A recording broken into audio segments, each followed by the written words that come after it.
kepada Allah, selawat kepada Rasulullah.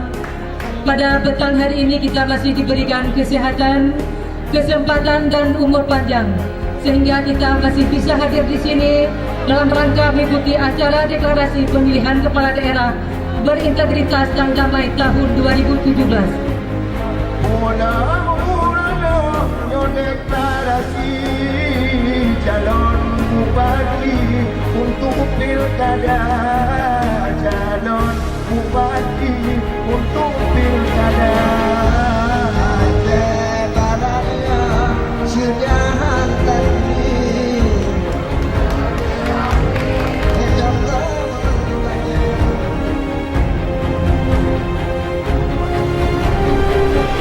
Akhirnya, mari kita sambut pemilihan Bupati Wakil Bupati Aceh Barat dengan penuh kegembiraan dan kebahagiaan. Pilihan boleh beda. Saya ulangi, pilihan boleh beda.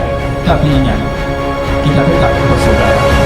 Marilah kita jadikan deklarasi pemilihan kepala daerah ini untuk menyatukan tekad dan komitmen guna membuktikan kepada masyarakat bahwa Polri bersama unsur terkait siap mengawal, mengamankan, serta mensukseskan Pilkada serentak tahun 2017.